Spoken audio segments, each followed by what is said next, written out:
Hello, everyone. Thank you for joining me on tonight's call.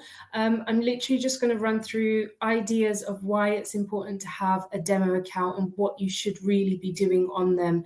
Okay, it's very simple, very direct. Practice all your mistakes on there.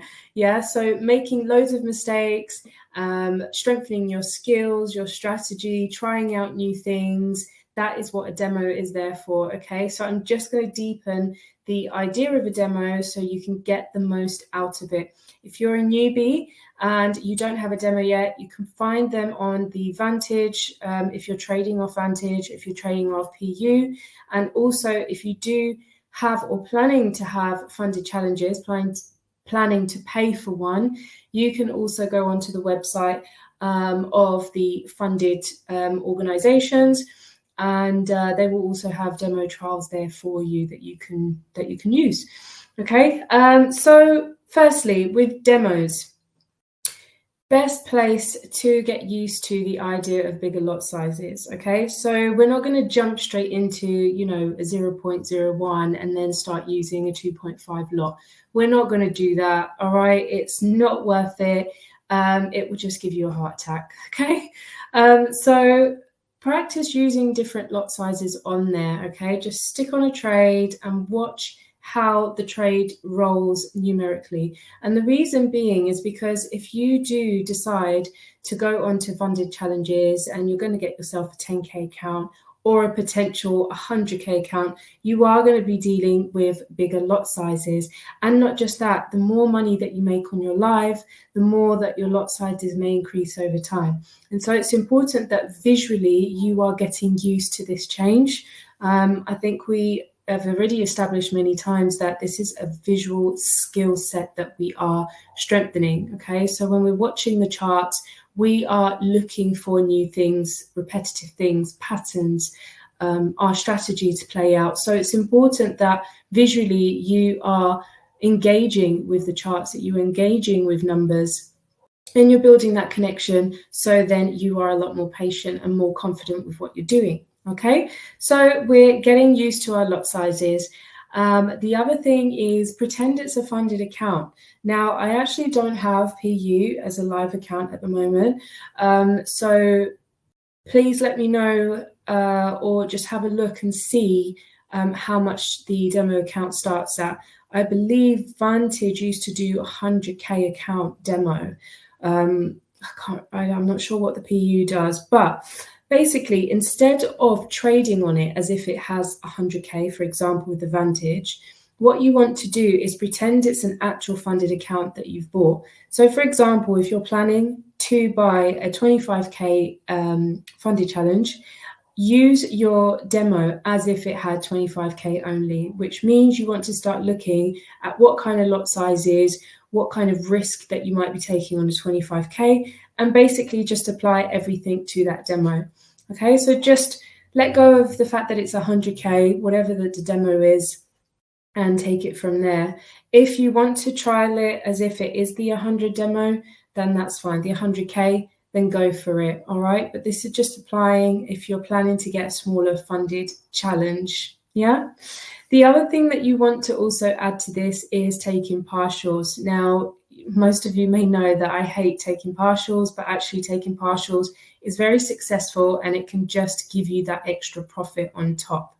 Yeah, so if at the moment that you're not finding that you're taking partials are happening fast enough, practice it in your demo. The reason being is obviously this is fast reactive mode. Yeah, as soon as you see profit and if you're happy with it and you want to take partials, your aim really is to take partials live in the moment fast. Yeah, you want to sort that out fast. So then you can just allow your trade to run and that you've taken at a profit that you're happy with or at a price that you're happy with. Yeah, so taking partials on a demo is good for the idea of understanding how to take the partials in the first place. So the instructions, if you don't have instructions, please let myself know or anyone in the group chat. Just send a DM, send a message in the group so then we can send you instructions.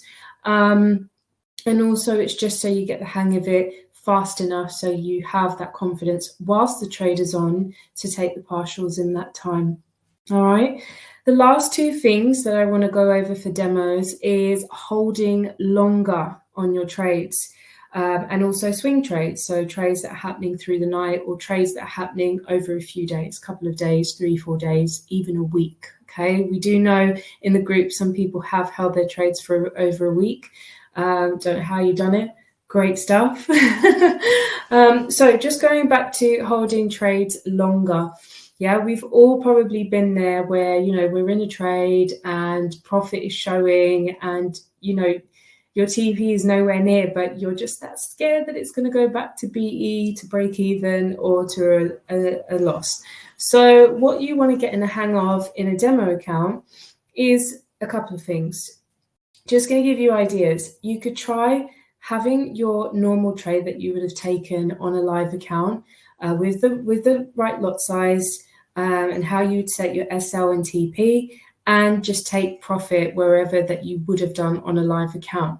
Now, you can also have the same trade on, but with a much lower lot size. Okay, so let's say if you're using a 0.5 at the moment, so go on a trade for a 0.5 lot size, and then also have the same trade at, for example, a 0.1. Okay, so you're going to tap out of the 0.5 trade, take profit, and on the 0.1, you're just going to let it run and just see what happens. Let it run for a day, let it run for a few days, just let it be. Remember, it's not your money, it's virtual, and you can play this how you want. All right. The other thing you could do is just let it run and almost like not even attach yourself to the trade itself, just pop on a trade and just see how it would run over a period of time. There was a trade ages ago that I actually put on a demo, and I didn't realize that it was still running for about 2 days. And what I noticed was that I clearly went in at a very good entry, because for the next 48 hours, it actually went up to over $1,000, and then it just stabilized between 800 and 1,200. And so I started to think, wow, if this was on my live, this would have absolutely blown me apart. I don't know how I would have been able to find the patience for this one, but it just showed to me that trades can outlast for a very long time, and sometimes it will start to range. Sometimes it will stay stagnant in the same type of price entry, up and down, fluctuating in that same price. And it's good to watch this happen. It's very good, because if this happened to have happened in your live account or in your funded accounts or challenges, again, it's always about the visual confidence and the visual stability and patience that you're trying to acquire here. Same thing with the swing trade. You're leaving trades overnight, and it's very good to practice on a demo, because what you want to do is actually pretend that you have a real trade on, but it's on your demo. Reason being is you want to know if swing trading actually works with your routine. So for example, if you're somebody that, maybe you don't sleep too well, or maybe you work during the night, so you actually have time to take these trades. If you don't sleep well, meaning that you're going to be up, and so you might just be on the charts for whatever reason.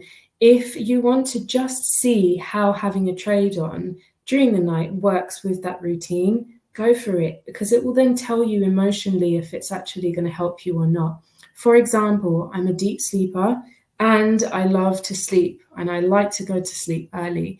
So for me, actually having a swing trade on is gonna just completely deflect off my wanting to sleep well, because naturally my subconscious might go into a panic knowing there's a trade on. And the last thing that I want to do is wake up in a panic, not knowing where that trade has gone. Number one, we don't need to panic when a trade is on, but I know within my own personal world and routine, it just wasn't going to work. It can work sometimes on a really lower lot size, when you're not really worried about how much you'd lose, or if that stop loss is quite tight. But again, it's all down to preferences, down to your routine. And remember, trading has to fit around your routine. You're not fitting yourself and your routine to trading. So you are not sacrificing yourself and your personal world for trading. Trading is fitting in with your world. I hope that those 5 or 6 pointers have helped you. And make sure that you get onto a demo. If you need help setting one up, please let me know. And have a good evening, guys. Thank you so much.